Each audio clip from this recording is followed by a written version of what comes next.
Hello there, everybody. Hope you're all safe and well on this snowy Tuesday night. First and foremost, huge shout out to all the healthcare workers right now, getting us through this difficult time. This is the fourth episode of my favorite trip to the movies, the show where it's the whole movie going right now is definitely not how it was, which is fine because that's not the super safe thing to be doing right now. And I know theaters are open in some places, but this would be a fun way to reminisce until we can go back again and watch movies together. And in this show, we talk about our favorite movie theater experiences as well as our favorite concession items and kind of just why experiencing movies and art in an audience setting is so awesome when it's safe to do so. Today's guest. So originally I had one guest planned, but we got a bonus surprise cameo guest today as well. Yeah. So the first guest is Erich Wenzel. He's the founder and host of the podcast Feeding Curiosity, which we will definitely put all the links below and all the different services you can listen on it. I've had the honor of being on that show, so it's just super cool. Definitely check it out. And on Erich's right is Joe Jackowski. He's a very awesome, frequent podcaster and writer for Feeding Curiosity as well. So just lots of. So I'm just so cool to have you guys on the show. How are you guys doing today? Pretty good. I'm good. Yeah. How are you?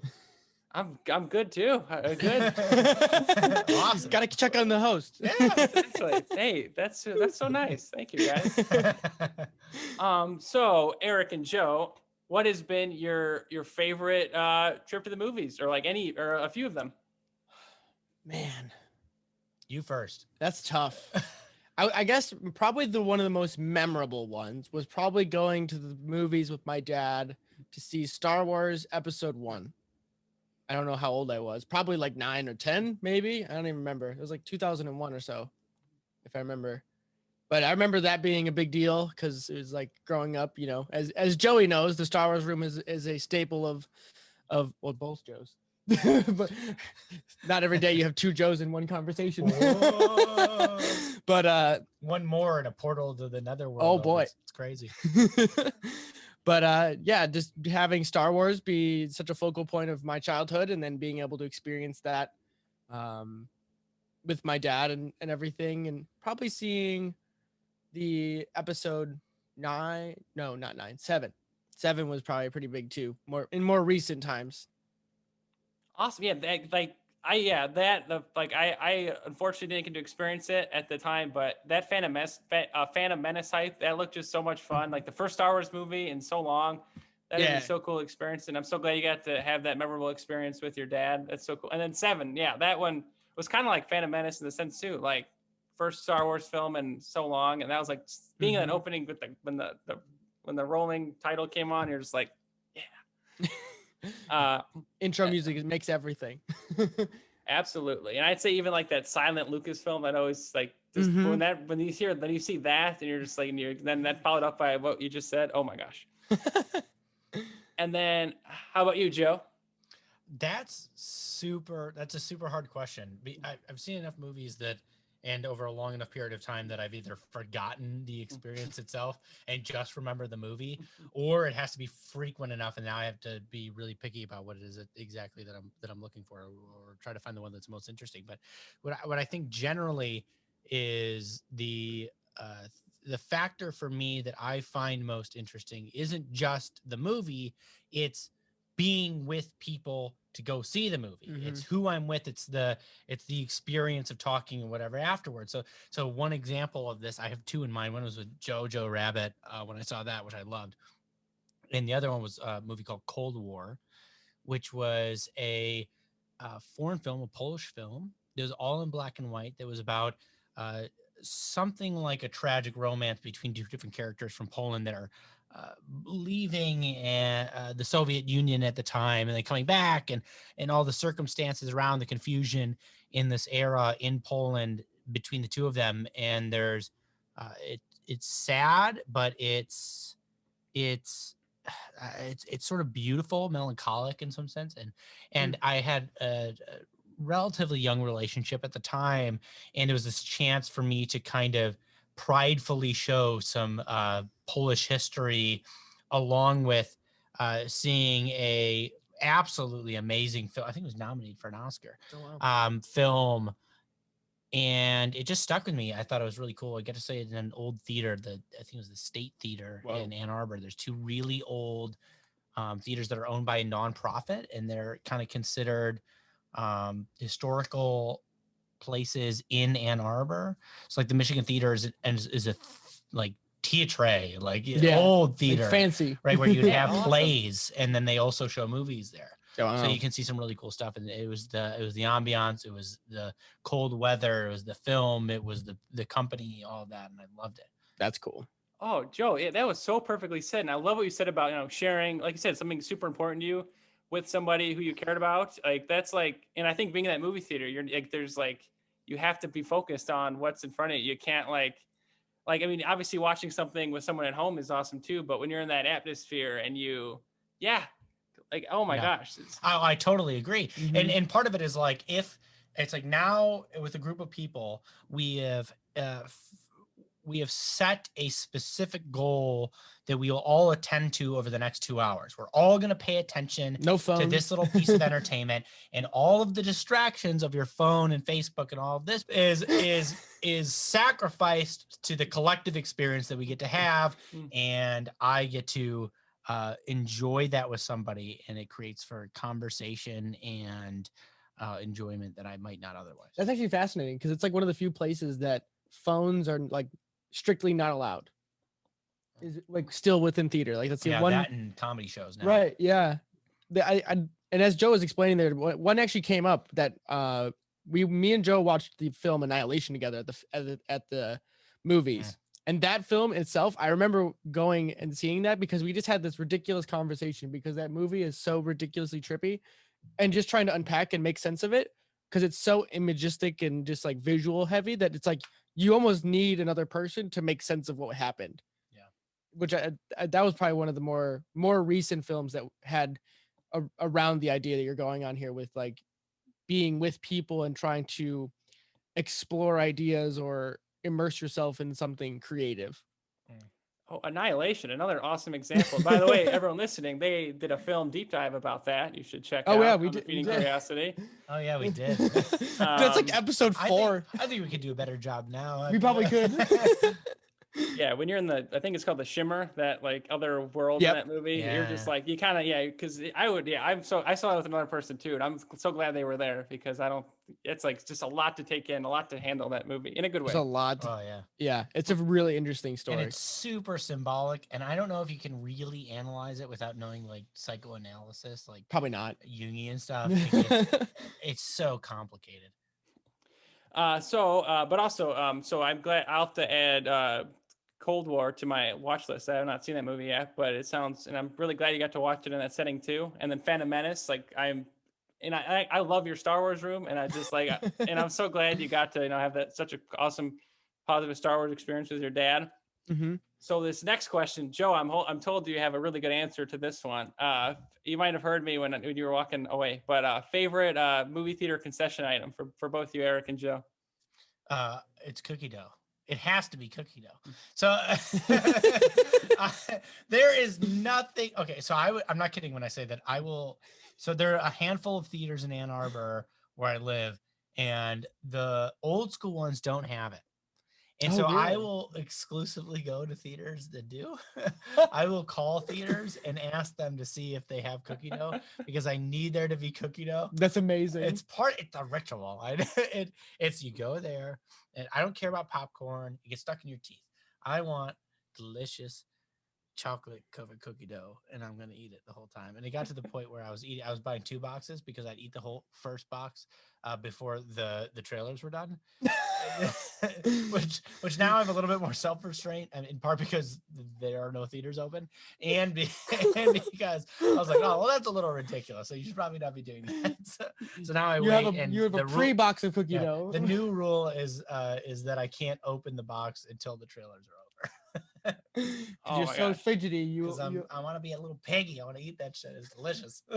It's amazing.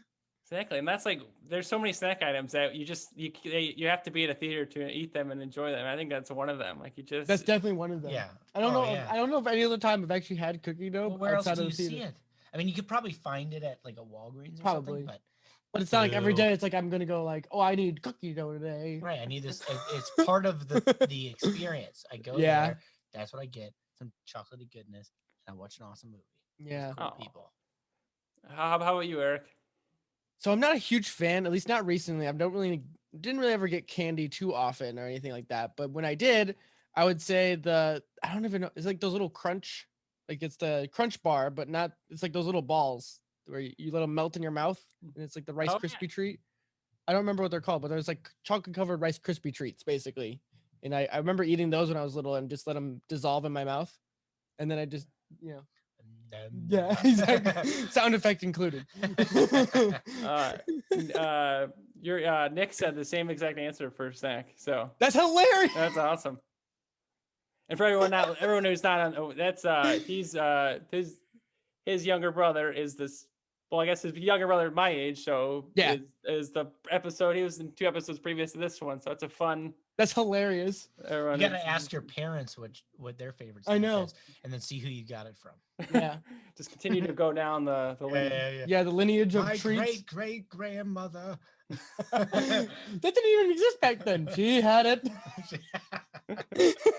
She made it homemade.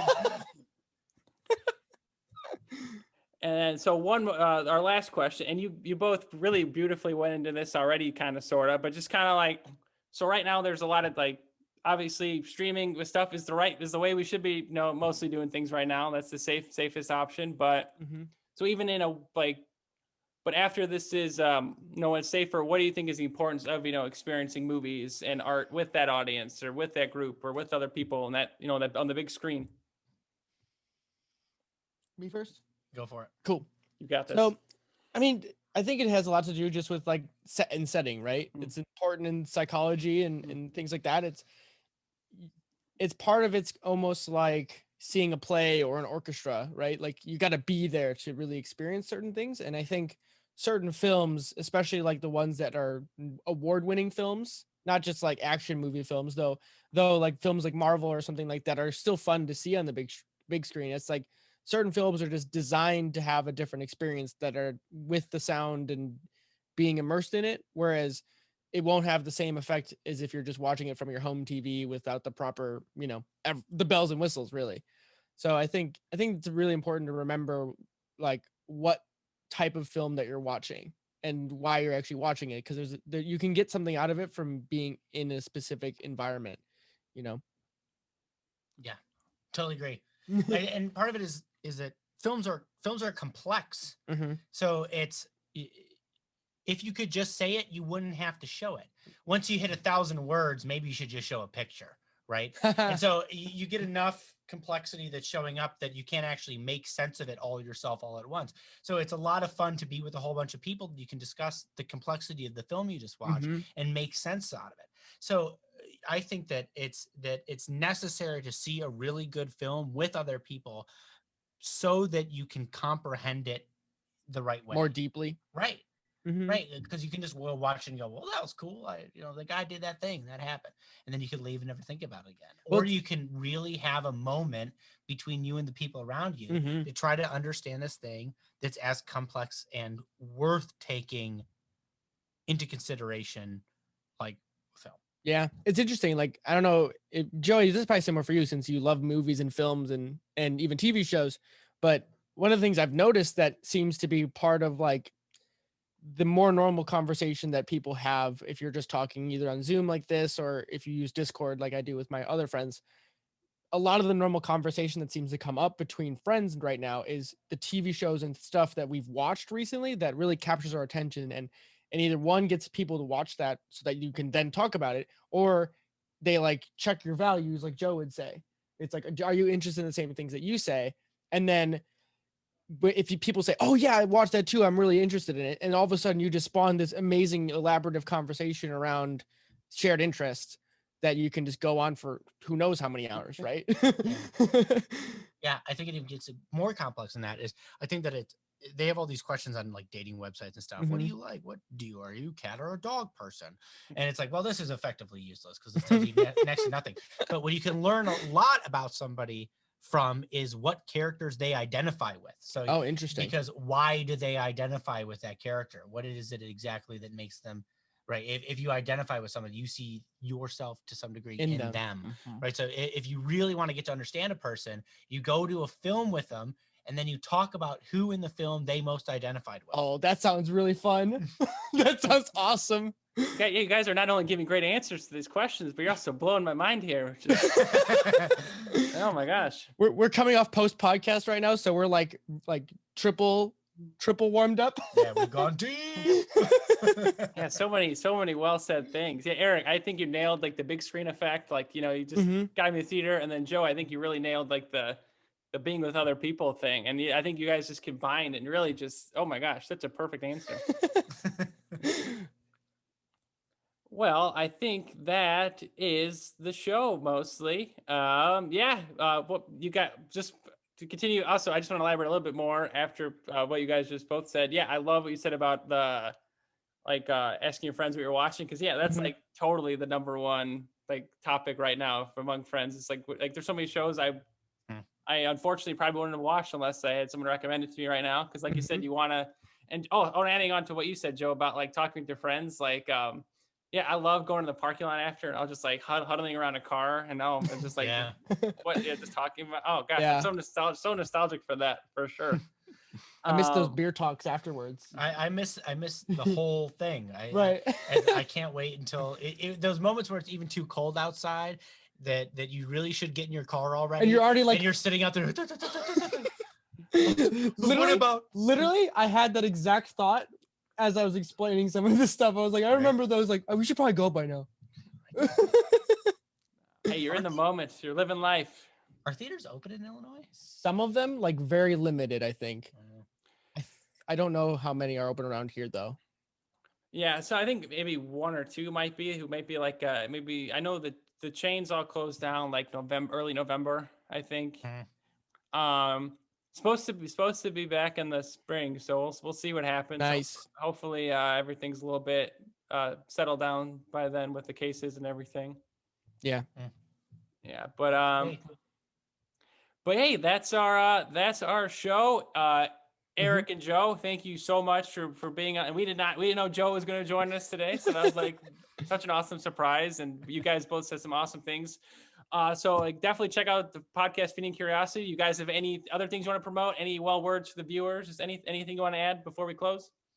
No, I got nothing. This is check fun. Out Feeding Curiosity. Yeah, I'm gonna be on there whenever Wenzel publishes you. It might be a punishment for the audience, but publishes the podcast. Yeah, we got a backlog going, so it's always uploading a new episode once a week. So you can either head to feedingcuriosity.net or find it on Instagram at feedcuriosity, and or you can search my name. Probably comes up there too, Erich Wenzel. It's a great name. And all those links will be on the description thing below this. Exactly. Thank you everybody so much for watching. Thank you to all the healthcare workers again, and have an awesome rest of your day, everybody. See ya.